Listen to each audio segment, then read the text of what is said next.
that saved the earth from destruction.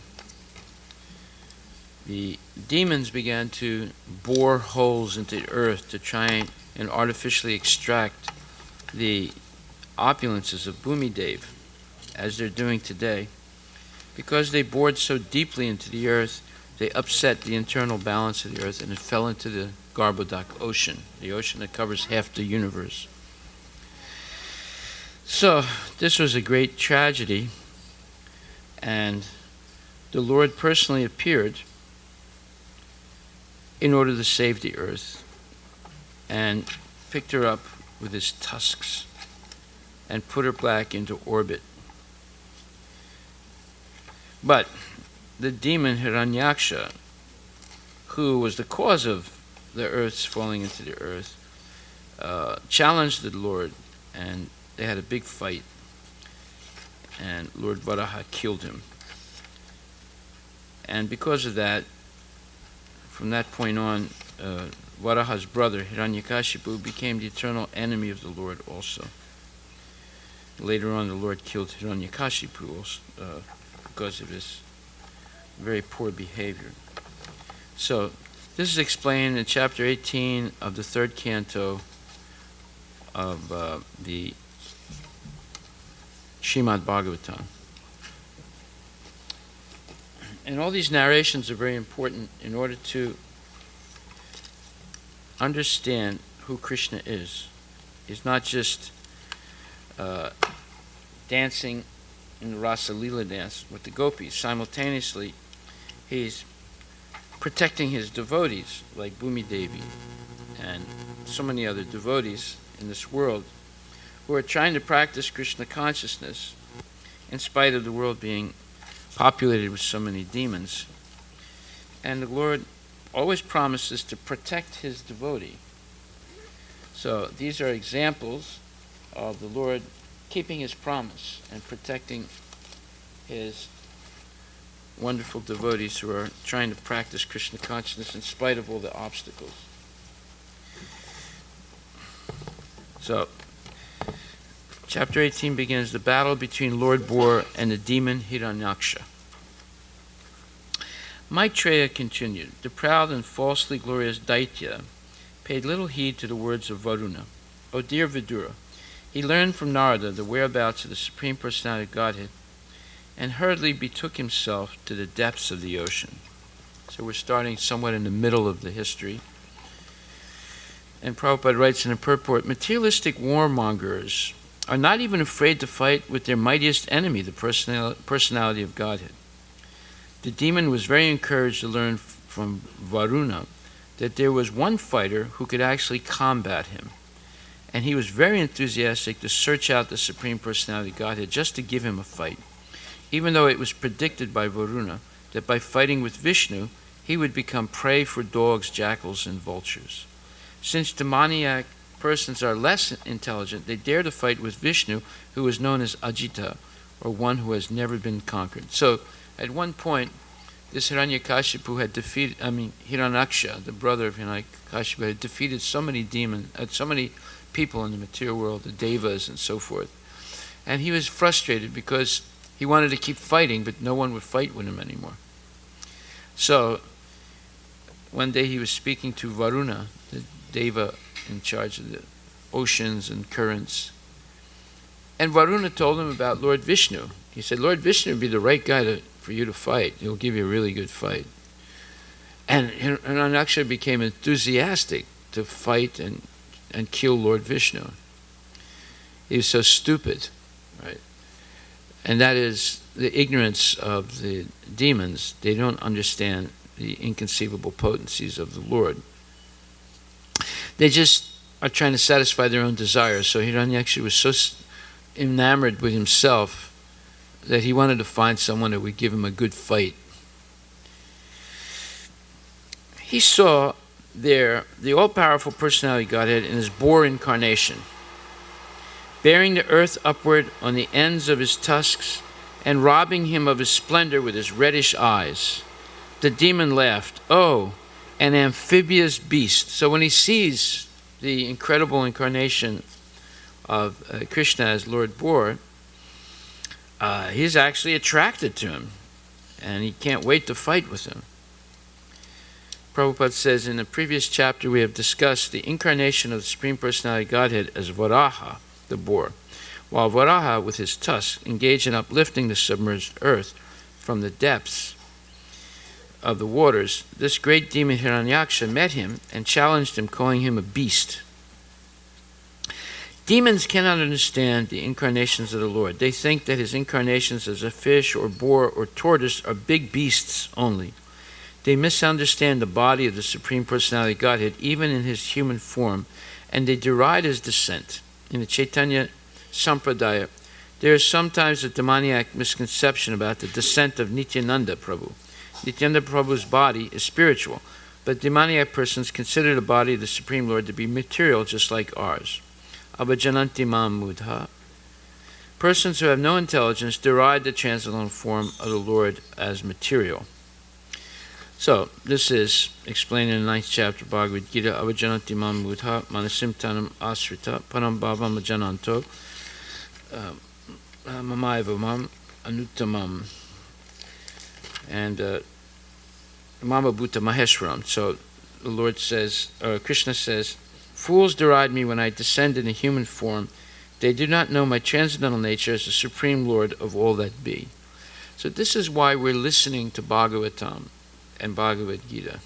So we don't become a fool and rascal like Hiranyaksha or Hiranyakashipu or Ravana or Kamsa or Sisupala and other people like that.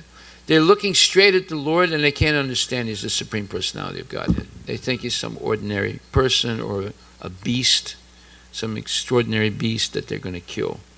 They have no way of gauging who the Lord is because they're not interested in Krishna Katha. And any devotee who does not regularly hear and discuss Bhagavad Gita and Srimad Bhagavatam, they'll become a demon just like Hiranyaksha. They won't be able to recognize the Lord when he appears right in front of their eyes, right? Because they have not spent the time to concentrate on trying to understand the glories of the Lord, Krishna Katha. So here, Krishna conducts the creation, the maintenance, and annihilation of the complete cosmic manifestation. He cannot be an ordinary human being. Yet there are many foolish men who consider Krishna to be merely a powerful man and nothing more. Actually, he is the original Supreme Personality of Godhead, as is confirmed in the Brahma Samhita, Ishvara Paramakrishna. He is the Supreme Lord. So this applies also to people who, like for example, if you accept Lord Krishna, but you don't accept Radharani, you're also a fool and rascal. If you accept Lord Krishna, but you don't accept Balaram, you're also a fool and rascal. Right? So therefore, we talk about Godhead. We don't just talk about God. Krishna is never alone. He has his own plenary expansions like Balaram and Mahavishnu and Srimati Radharani. And he has his partial plenary expansions, like different avatars that come, and different personalities that might be empowered by him. And then he expands the jivas, like us. We are not God, but we have many of the qualities of God because we're coming from him. We're part and parcel of the Lord. So all this requires a little bit of equilibrium of the mind and some patience to hear and gradually understand. Otherwise, we mix everything up and we think, oh, well, Krishna is another human being like us, maybe a little bit better than me, but if I do some yoga, I'll be equal to him. So absolutely ridiculous. Just like sometimes they say, you're passing stool and urine, you're going to become God. The person who's controlling the movement of the planets, the person who's controlling your own digestion. So many things that we don't understand, and we're going to become God by some process. Are you crazy? If you actually believe that, that means you're mentally ill, right? So Krishna is not an ordinary human being, but for people who are ignorant, they think such things. Krishna, only foolish men consider Krishna to be merely a powerful man and nothing more. Actually, he's the original Supreme Personality, as is confirmed in the Brahma Samhita. He's the Supreme Lord. So one time, one man went to a sauna, and he was sitting in the sauna, and another man came in, and he was sitting there. So they began to talk a little bit, and then the other man said, well, I got to go now. So he said, okay, see you later. So the man went out, and then he went out also, and then he was going to check out. So usually, you can put in your valuables at the checkout or the incoming desk. So he was also checking out at the same time, the other man. So the other man, he receives his box with all his valuables in it. So he takes out a Rolex watch that costs $28,000. Gets a gold chain that costs at least $15,000 to $20,000, and gets the keys to his car. He walks out, and he's got a Lamborghini, which is not a type of pasta, right? It's a car that costs $250,000 minimum. That's the beginning price of it, right? And this guy said, "My God," he said, "I was sitting next to that guy. I thought he was just an ordinary guy. I didn't know, he's so wealthy, So that's the point. Unless you sit down and hear about Krishna, you'll make the same mistake as that guy did in the sauna, thinking that the guy sitting next to him was just some ordinary guy. But he wasn't an ordinary guy. He was an extremely wealthy, powerful man. But he couldn't tell. He thought he was comparing himself. He was thinking they were on the same level. That this is what happened to Hiranyaksha. He sees the incarnation of God as Varaha, and he thinks, oh, it's just some ordinary animal, a little bit bigger than other animals. I'm going to kill him, just like I kill everybody else. Has no way of understanding, even though he's looking right at him, because he's blinded by his own ignorance, by his lack of attention and desire to hear about who God is. So this hearing is extremely important. If we don't develop that taste for hearing, then we develop taste for hearing the news, hearing about Go Hawks, and hearing about other nonsense like that. Who's winning the most gold medals at the Sochi Winter Olympics? All nonsense stuff. It'll be over and forgotten, right? But this is eternal. So Prabhupada says there are many Ishwaras or controllers, and one appears greater than another. In the ordinary management of affairs in the material world, we find some official or director, and above him there's a secretary, and above him a minister, and above him a president. Each of them is a controller, but one is controlled by another. In the Brahma Samhita, it is said that Krishna is the supreme controller. There are many controllers, undoubtedly, both in the material and spiritual world, but Krishna is the supreme controller. Ishvara Parama Krishna Satchit Ananda Vigraha. And his body is Satchit Ananda, non-material, just made of pure spiritual potencies of eternity, bliss, and knowledge. And he's a person. We are a person, he's a person. We're a person because we're coming from him, just like you're a person because you came from your parents, who are persons. And they're persons because they came from their parents, who are persons. And they're persons because they came from their parents, who were persons. And you keep going back far enough, you'll always end up with a person. And the original person is Krishna. Yeah. So there's no doubt about it. There's only a doubt in the heads of the screwed up, ignorant people who have no taste for hearing or chanting. Therefore, they know nothing about Krishna. So, in the Brahma Samhita, it said that Krishna is the supreme controller. Material bodies cannot perform the wonderful acts described in previous verses. Well, what is described in the previous verses, Krishna says, Maya dakshena pakriti suyate characharam Hituna anena konteya jagat viparivartate. He says, this material nature, which is one of my energies, is working under my direction. In other words, he is the CEO of the whole material creation. Can anyone say that? They can say, oh, I'm CEO of Microsoft, or I'm CEO of Google, or I'm CEO of the United States, or I'm CEO of Russia. But no one can say I'm CEO of the entire material creation. That's who Krishna is, you see. So how can any of them do anything to become equal to Krishna? It's not possible. They don't have the potency.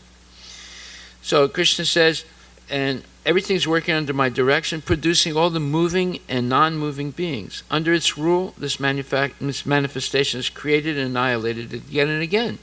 By him. Can you create the creation? Can you annihilate it? You can't do either. See, even with all the atomic bombs and nuclear bombs in this world, they cannot destroy the earth. See? So, material bodies cannot perform the wonderful acts described in previous verses. Krishna's body is eternal, blissful, and full of knowledge. He's not a common man, but the foolish make fun of him and consider him to be like an ordinary man. His body is called here Manusam, because he is acting just like a man, a friend of Arjuna's, a politician involved in the battle of Kurukshetra. In so many ways, he's acting just like an ordinary man, but actually his body is Satchitananda Vigraha. Just like the man in the sauna, he's sitting next to a guy who thinks, oh, we're equals. As soon as he walks out, he says, there's no way we're equals. This guy's way. In fact, no matter what I do in my life, I would never be equal to this guy. Right? Because he suddenly gets a little bit of knowledge of who that guy is. Right? In the same way, these people think they're equal, they can become equal to Krishna, or Krishna is just a little bit better than them. If they work out and drink protein shakes, they'll get as powerful as Krishna. See how foolish people are. Yeah.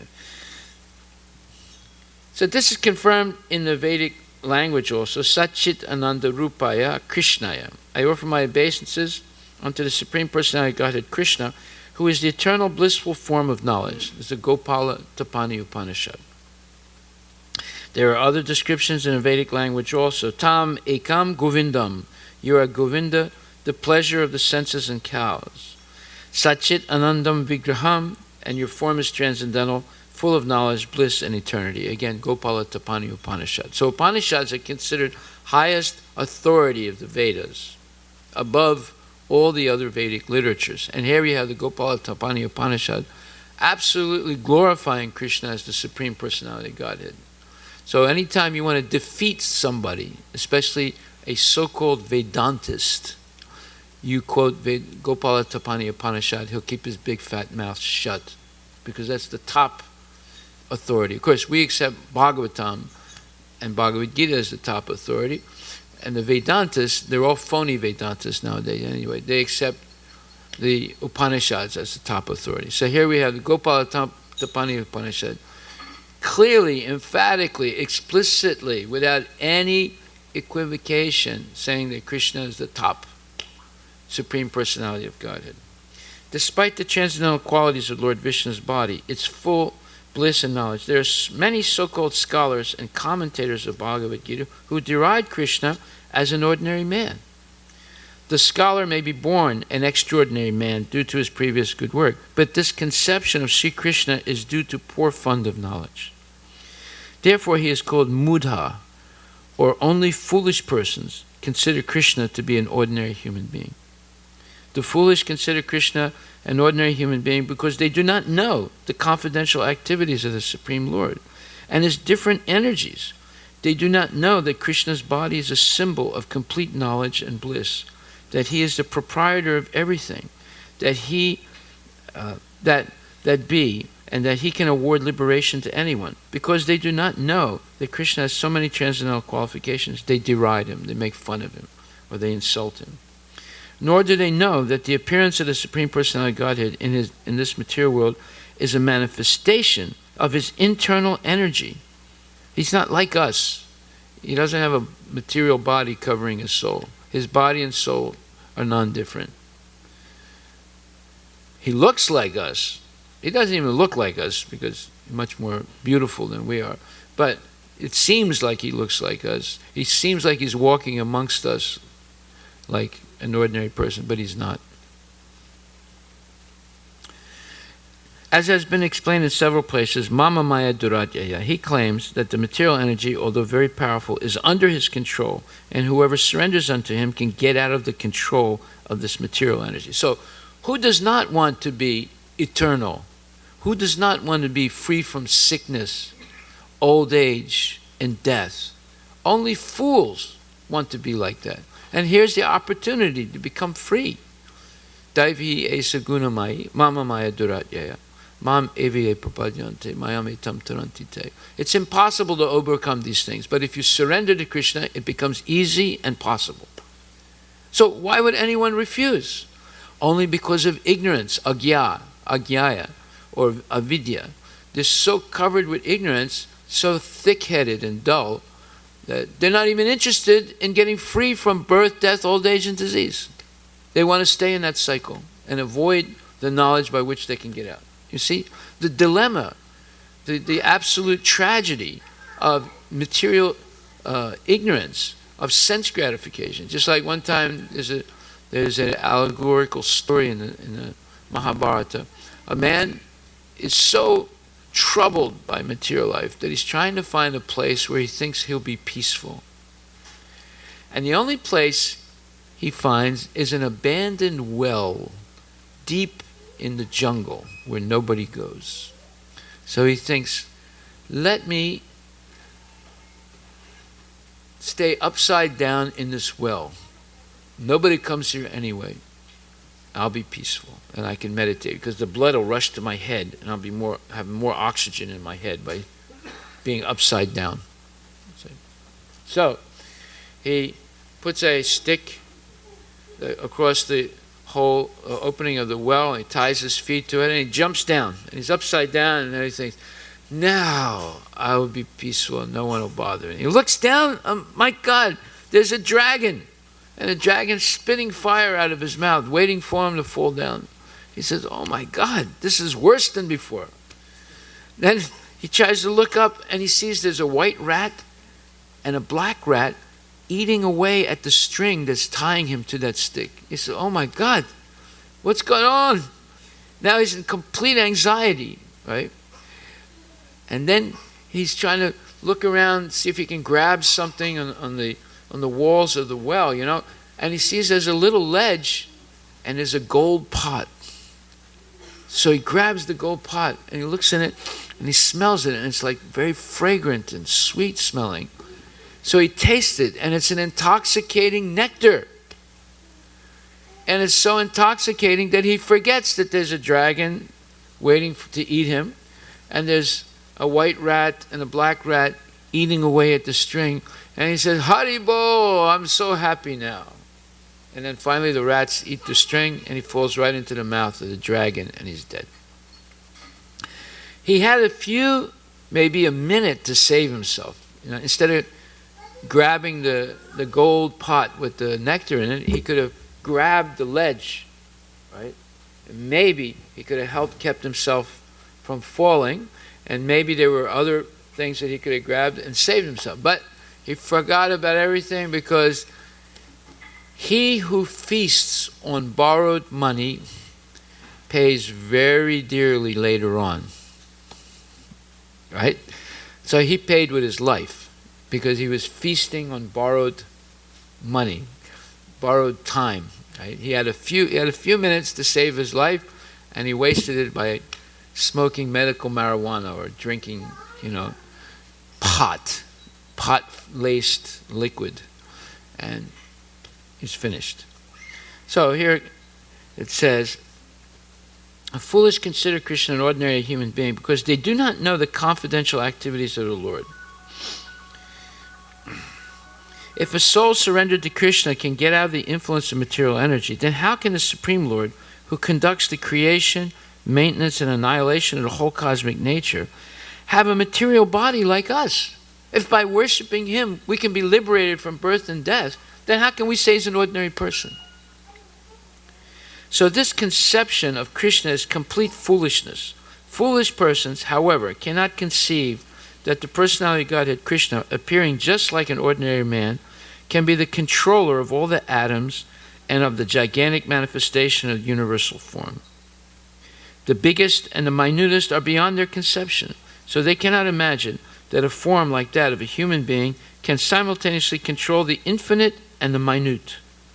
Actually, although he is controlling the infinite and the finite, he is apart from all this manifestation. It is clearly stated concerning his yogam aishvaram, his inconceivable transcendental energy, that he can control the infinite and the finite simultaneously, and that he can remain aloof from them. Now look, this is a very long purport, right? Anytime you have a very long purport, that means it's extremely important. 9th chapter, 11th verse, avajanantimam mudha manasim tanam asrita param bhavam ajananto mama bhuta maheshwaram. Fools deride me when I descend in the human form. They do not know my transcendental nature as the supreme Lord of all that be. One time I met this lady, and I was explaining to her about Krishna's Kumar age, when he was a young child, like this little child here, a little naughty child, right? And he was stealing butter from the gopis' houses and breaking the butter pots. And she said, "Oh, this is all fairy tales. I can't believe this. I mean, God is an old man with a beard and he's got wrinkles, just like Michelangelo portrayed him. And you're saying God is a little child and he's stealing butter and eating butter. This is too much. I don't want to hear anymore." You see? Is that crazy people are? Now, Michelangelo got it wrong. Krishna says, Advaitam Achyutam Anadim Anantarupam Adyam Purana Purusham Nava Yovanam Cha. Nava Yovanam. He's ever fresh youth. He never grows old like us. We grow old with wrinkles and gray hair and loose teeth. Yes, God doesn't grow. He's not subject to time. He controls time. Time is his Kala Chakra. So what does Michelangelo know? What did the Pope know? He commissioned Michelangelo to paint a picture of God. If you go to the Sistine Chapel, I've been there. It's a very beautiful place. It's part of the Vatican. And you see a picture of God as some old guy with wrinkles and a white beard, and we're supposed to believe that he's also subject to the passage of time like we are. You see? Even these great authorities like the Pope, they don't know anything about who Krishna is. They've never studied Bhagavad Gita and Srimad Bhagavatam. So how can they know? There is knowledge in the Bible about who God is, but it's very limited. Why is it limited? Just like if you try and teach a monkey about differential equations, he can't understand. He has limited intelligence. You give him a banana, he understands the banana. He's like, oh, yes. He'll go like this and start eating the banana. But you try and explain, this is a differential equation. You go, he doesn't know what you're talking about. He doesn't have the capacity to know.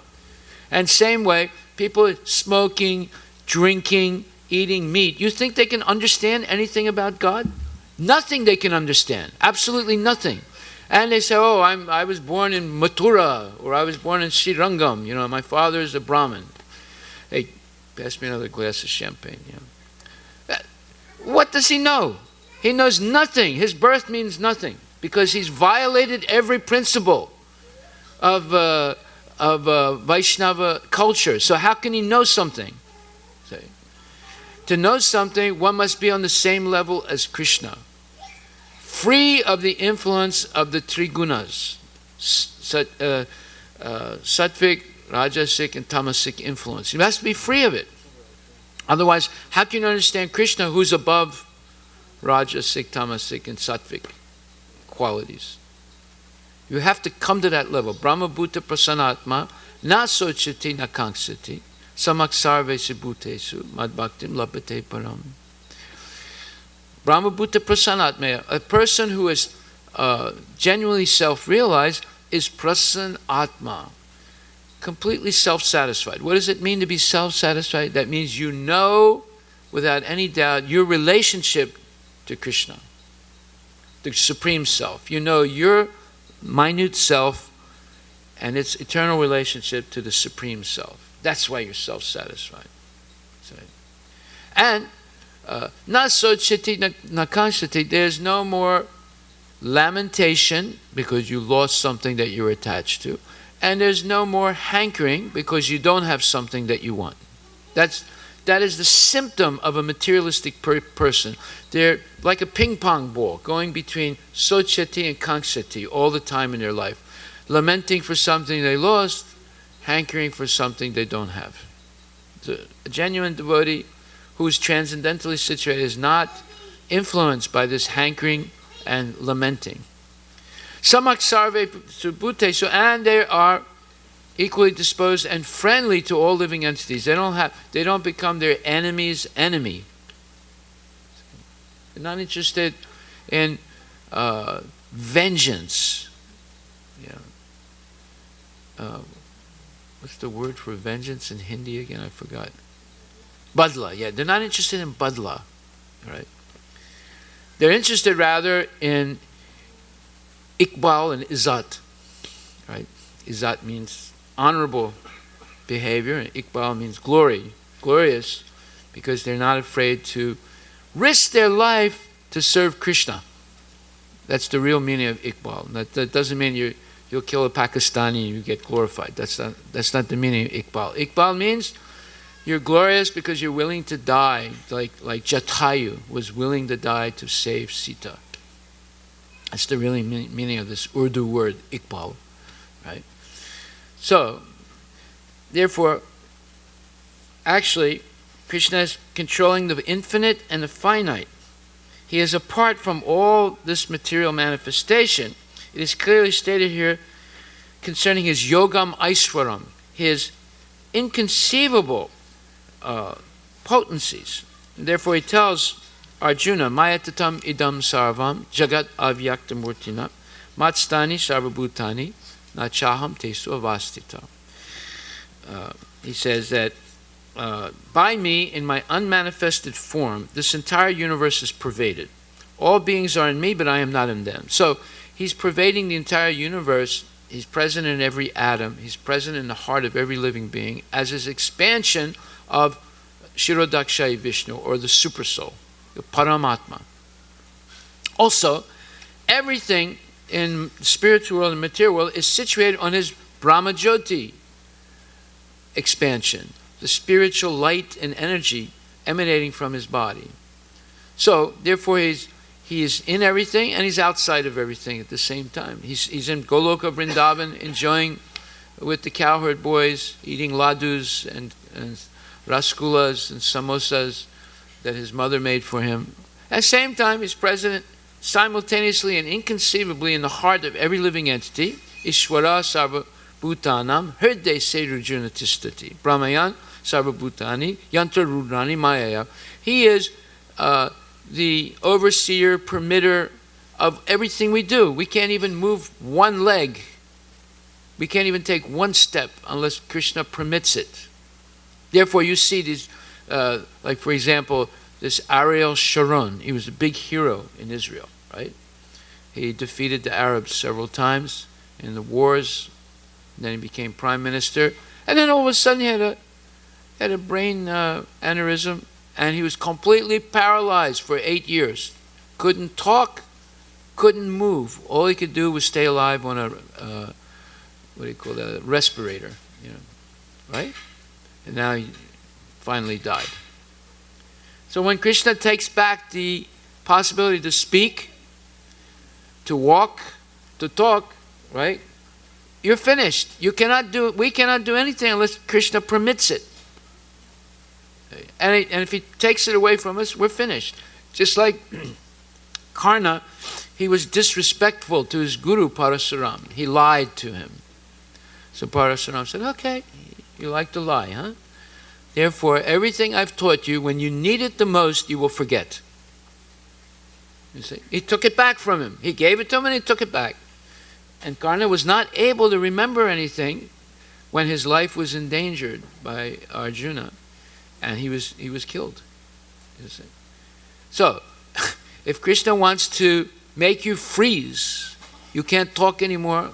Just like you see these guys, they've been smoking. Right? Then they get cancer of the throat, and then they have to have some kind of a little machine, and so, how are you today? You know, their speaking power has been taken away from them because they've violated the dignity and the integrity of their own body by doing nonsense, you see. So Krishna can take away from a person as easily as he gives. He's not limited. So then he says, Nacha stani bhutani, nacha mat stani bhutani, pasya me yogam aiswaram, bhuta brin nacha bhuta asto, mamatma bhuta bhavana. He says, and yet everything that is created does not rest in me. Behold my mystic opulence. Although I am the maintainer of all living entities, and although I am everywhere, I am not a part of this cosmic manifestation, for myself is the very source of creation. So these two verses, 9th chapter, 4th verse, and 5th verse, explain how Krishna is achintya beda abeda tattva, simultaneously and inconceivably one and different. See? Just like your gold ring is simultaneously one and different from the gold in the gold mine. Right? But that's simultaneously one and different. It's not simultaneously and inconceivably one and different. Simultaneously and inconceivably one and different is when Matsya Avatar appeared. He's an incarnation of Krishna. At the same time, Mohini Avatar appeared. She's also incarnation of Krishna. At the same time, Lord Vishnu appeared on Garuda.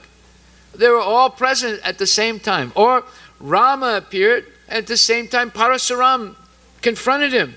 They're both incarnation of God, but they're different incarnations. Parasuram is a Shaktavash avatar, and Ram is a Leela avatar, right? And he's a plenary expansion of Krishna, and Parasuram is a partial expansion of Krishna.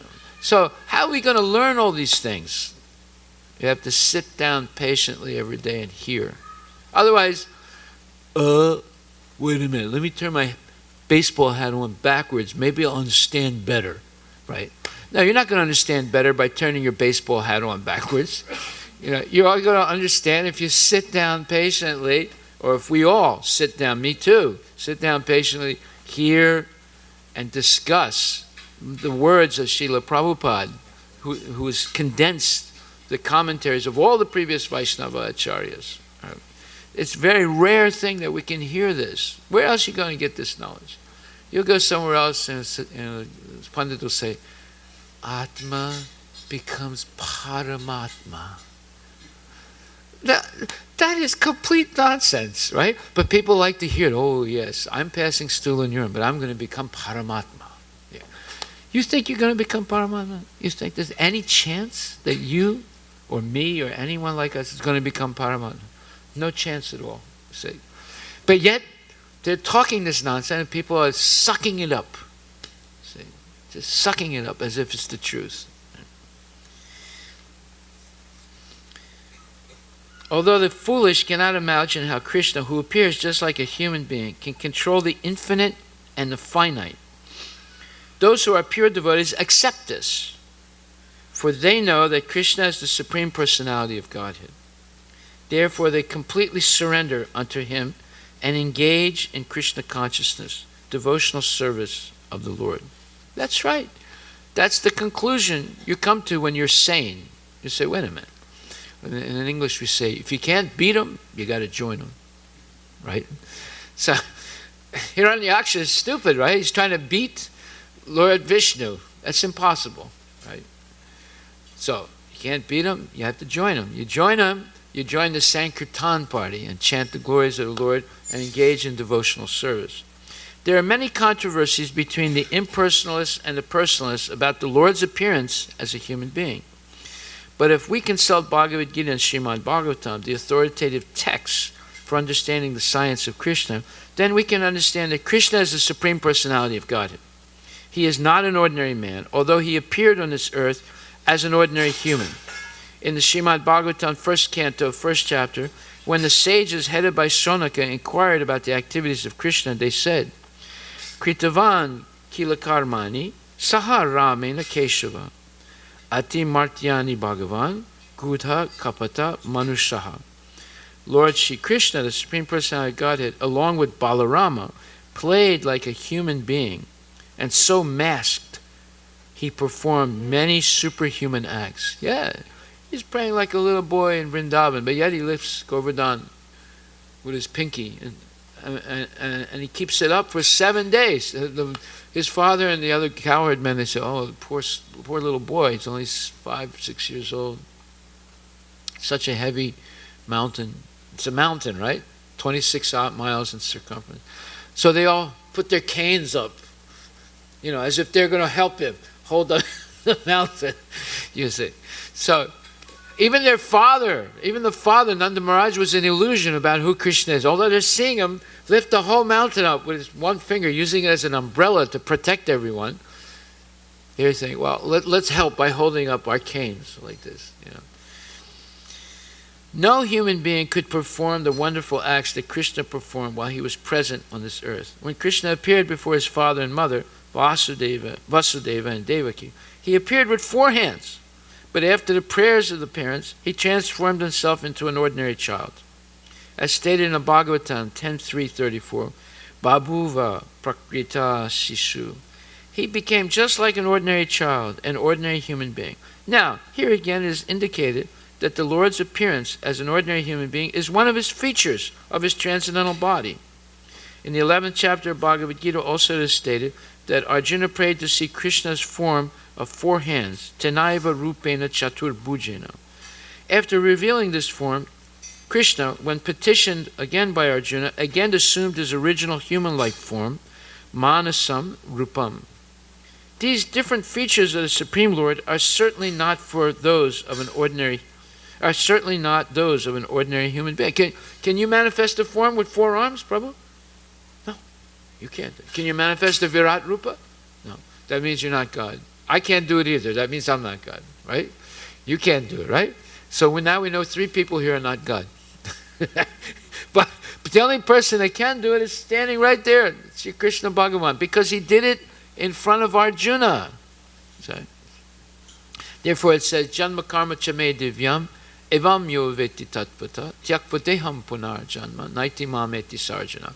Anyone who can understand the mysterious nature of Krishna's appearance, his janma and karma and activities, they do not at the moment of death take birth again, but they come right back to the Lord. So that's why we're listening here. So that at the moment of death, we're not thinking, oh, my 401k, oh, who's my daughter going to marry? Oh, what's going to happen in my house? And my wife, is she going to marry someone else after I'm dead? You don't have to think of all that. If you're not Krishna conscious, that's what you'll think of, say. But if you're Krishna conscious, you say, the hell with all that. All I'm concerned about is being with Krishna. Vasudeva Saramiti. I don't care about it. Who cares about that? It's all useless stuff anyway. This is the only thing that counts, right? But we won't be able to do that unless we're trained. We train the mind. Mind is harder to train than a hurricane. Can you control a hurricane? No. But you can by renunciation and proper practice. And a proper practice is the Shravanam, Kirtanam, and Smaranam. See? Like every day I try and learn a verse, right? And the next day I forgot it already. I got to go over it again, right? And then the next day I got half of it, but I forgot half of it, right? And then even after learning it, if I don't use it after a couple of weeks, I forget it again. So I have to go over it again, right? Now, unless we're determined to do this, and after passing years and years, finally you assimilate this knowledge, right? It becomes just like the violin player. The first day they played, the teacher said, hold your arm like this, hold the bow like that, hold it like, and then go like this. It sounds like scratches, right? It sounds horrible, right? But he said, now you have to practice this, right? So keep practicing. And finally, You're playing Bach's Fifth Symphony. You get mastery of the instrument. But it took years. It took many hundreds, thousands of hours of practice, being corrected by the teacher and so forth. Now you know exactly how to hold the bow, and you close your eyes and you play Beethoven's Fifth Symphony like this. People are amazed. How did they learn? They learn with hard work. They learn with practice and proper training from a real master, from a real teacher. They didn't learn just like the first day. The first day it sounded like scratches that you make on cement. See? So, same thing with this knowledge. We're not going to assimilate it because this is transcendental knowledge. We have to become purified before we can understand this. We have to become free of lust, anger, greed, and all these things. Otherwise, it goes in one ear, goes out the other. Nothing stays in between the two ears because there's empty space there. Some of those who deride Krishna and who are infected with the Mayavadi philosophy quote the following verse from Srimad Bhagavatam 3:29-21 to prove that Krishna is just an ordinary man. Aham sarvesu bhutesu bhutatma vastita sada.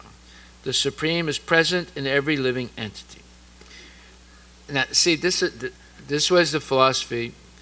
See, sometimes people say, don't mention names, Prabhu, just mention the principle. No, I'm going to mention the name. This is the philosophy of Vivekananda. He taught the philosophy of Daridra Narayana. Any poor bum you see in the street, that is actually a manifestation of Narayana. He is Narayana, but he's Daridra Narayana. He's a little Narayana, and there's the big Narayana, but they're both Narayana, And then, therefore, when the Mayavadis see each other, they say, Namo Narayanaya Namaha. They treat you as if you're Narayana, and you have to be polite and say, yes, Narayanaya Namaha, to you also. All stupid, nonsense, ineffective social customs that have no meaning to it. There's no such thing as Daridra Narayana.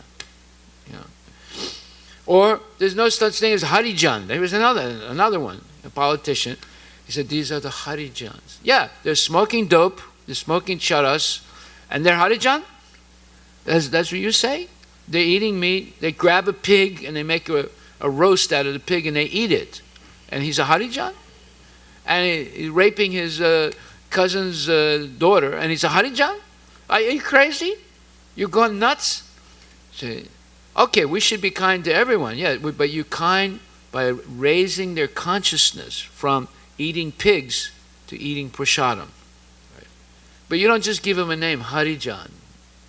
That doesn't make them a good person because it's just like naming a boy who's blind Padma Lochan.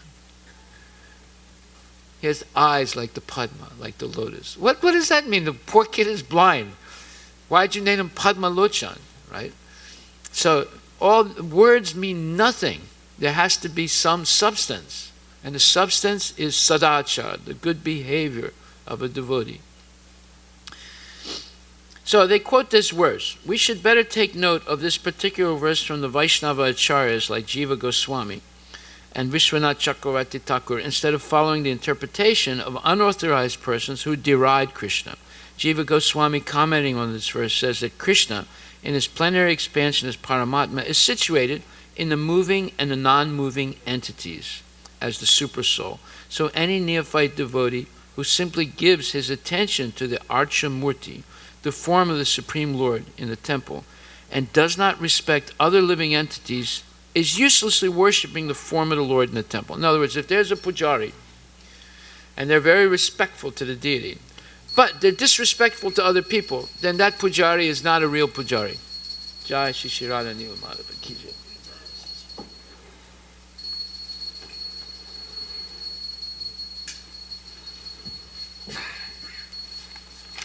That's not a real pujari, because the same Krishna who they're worshipping on the altar is situated in the heart of every living entity. He is the Lord of the infinite and the Lord of the finite, of the infinitesimally small. He is present as he can expand himself as Virat Rupa, that includes the whole material creation, and he's also in this. He's the soul of our soul. Our soul is already 1/10,000th the tip of a hair, right? And he's the soul within our soul.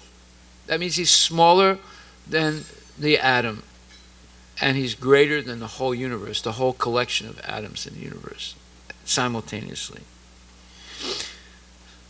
So, there are three kinds of devotees of the Lord, and the neophyte is in the lowest stage. The neophyte devotee gives more attention to the deity in the temple than to other devotees. So Vishwanath Chakravarti Thakur warns that this sort of mentality should be corrected. A devotee should see that because Krishna is present in everyone's heart as Paramatma, every person is the embodiment or the temple of the Supreme Lord. So as one offers respect to the temple of the Lord, he should similarly properly respect each and every person in which the Paramatma dwells. Everyone should therefore be given proper respect and should not be neglected. There are also many impersonalists who deride temple worship. They say that since God is everywhere, why should one restrict himself to temple worship? But if God is everywhere, is he not in the temple or in the deity also? Right. Although the personalists and the impersonalists will fight with one another perpetually, a perfect devotee in Krishna consciousness knows that although Krishna is the Supreme Personality of Godhead, he is all-pervading as confirmed in the Brahma Samhita. Although his personal abode is Goloka Vrindavan, and he is always staying there, by his different manifestations of energy and by his plenary expansion, he's present everywhere in all parts of the material and spiritual creation. So this is real knowledge. So now, Hiranyaksha sees the all-powerful personality of Godhead in his boar incarnation, bearing the earth on his tusks, upward on the ends of his tusks, and robbing him, Hiranyaksha, of his splendor with the brilliant reddish eyes of Varaha. His brilliant reddish eyes robbed Hiranyaksha of any splendor that he had. It made it look dull. And the demon laughed, "Oh, an amphibious beast." In the previous chapter, we have discussed the incarnation of the Supreme Personality God as Varaha, the boar, while Varaha, with his tusks, engaged in uplifting the submerged earth from the depths of the waters. This great demon Hiranyaksha met him and challenged him, calling him a beast. Demons cannot understand the incarnations of the Lord. They think that his incarnations as a fish or boar or tortoise are big beasts only. Yeah, so I made a mistake. The Lord appeared as not as Matsya, but as Kurma. Yeah. They think that his incarnations as a fish or boar or tortoise are big beasts only. They misunderstand the body of the Supreme Personality of Godhead, even in his human form, and they deride his descent. In the Chaitanya Sampradaya, there is sometimes a demoniac misconception about the descent of Nityananda Prabhu. Nityananda Prabhu's body is spiritual, but demoniac persons consider the body of the Supreme Personality to be material like ours. Avajanati Mamuda. Okay, so then the demon addressed the Lord, "O best of the demigods, dressed in the form of a boar, just hear me." See, he doesn't understand he's the Supreme Personality of Godhead. He thinks maybe it's some demigod, some deva. "This earth is entrusted to us, the inhabitants of the lower regions, and you cannot take it from my presence without being hurt by me." So Sridhar Swami, commenting on this verse, states that although the demon wanted to deride the personality of Godhead in the form of a boar, actually he worshipped him in several words. For example, he addressed him as Vanagochara, which means one who is a resident of the forest. But another meaning of Vanagochara is one who lies on the water. Vishnu lies on the water, so the Supreme Personality of Godhead can be properly addressed in this way. The demon also addressed him as Mriga, indicating unintentionally that the Supreme Personality is sought after by great sages, saintly persons, and transcendentalists. He also addressed him as Agya. Sridhar Swami says that Gya means knowledge, and there is no knowledge which is unknown to the Supreme Personality of Godhead. Indirectly, therefore, the demon said that Vishnu knows everything. The demon addressed him as Suradama. Sura means the demigods, and Adama means Lord of all there is. He is Lord of all the demigods, therefore he is the best of all demigods or God. When the demon used the phrase, "in my presence," the implied meaning was, in spite of my presence, you are completely able to take away the earth. na swasti yasyasi. Unless you kindly take this earth from our custody, there can be no good fortune for us. So you see the brilliance of the Sanskrit language. Although the demon is trying to insult the Lord, it comes as glorification of the Lord, right?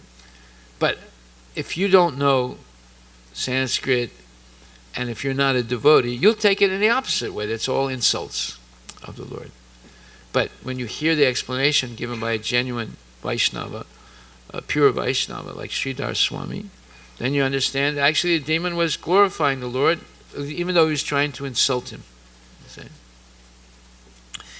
You rascal, you have been nourished by our enemies to kill us, and you have killed some demons by remaining invisible. O fool, your power is only mystic. So today I shall enliven my kinsman by killing you. The demon used the word abhavaya, which means for killing. Sridhar Swami comments that this killing means liberating, or in other words, killing the process of continued birth and death. The Lord kills the process of birth and death and keeps himself invisible. The activities of the Lord's internal potency are inconceivable, but by a slight exhibition of this potency, the Lord, by his grace, can deliver one from nescience. Yeah, if you're killed by Krishna, you attain liberation from the cycle of birth and death. Right? Sucho means miseries. The miseries of material existence can be extinguished by the Lord, by his potential energy of internal yoga maya.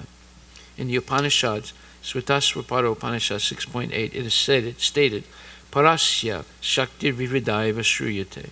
The Lord is invisible to the eyes of the common man, but his energies act in various ways. When demons are in adversity, they think that God is hiding himself and is working by his mystic potency. They think that if they can find God, they can kill him just by seeing him. Hiranyaksha thought that way, and he challenged the Lord. You have done tremendous harm to our community, taking the part of the demigods, and you have killed our kinsmen in so many ways, always keeping yourself hidden. Now I see you face to face, and I am not going to let you go. I shall kill you and save my kinsmen from your mystic misdeeds. Not only are demons always anxious to kill God with words and philosophy, but they think that if one is materially powerful, he can kill God with materially fatal weapons. Demons like Kamsa, Ravana, and Hiranyakashipu thought themselves powerful enough to kill even God. Demons cannot understand that God, by his multifarious potencies, can work so wonderfully that he can be present everywhere and still remain in his eternal abode, Goloka Vrindavan. Okay, so we'll stop right there. Are there any questions?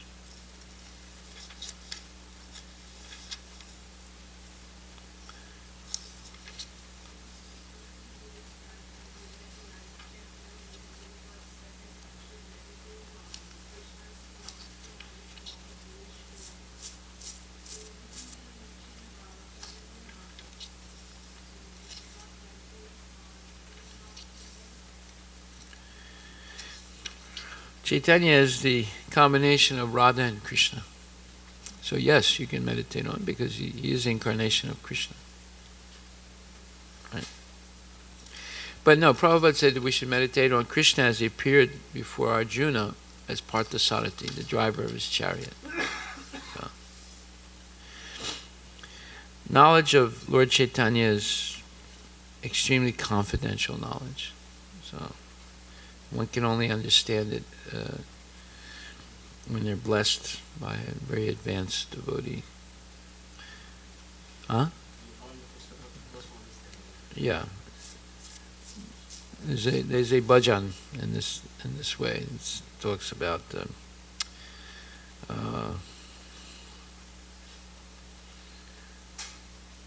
Goranga bolite habe Pulaka sarira Hari Hari bolite naya Nababe nira. It's a very beautiful bhajan, and explains that there's no way you can understand Radha and Krishna's pastime without getting the mercy of the 6 Goswamis, and explains the different steps, gradual elevation of consciousness to be able to understand also who Lord Chaitanya is. So Well, we're reading Bhagavad Gita right now, and Srimad Bhagavatam, so we'll stay with this. When we come to Chaitanya Charitamrita, now that's postgraduate study, after you have your PhD, that's postgraduate study. Okay, maybe we'll read one more.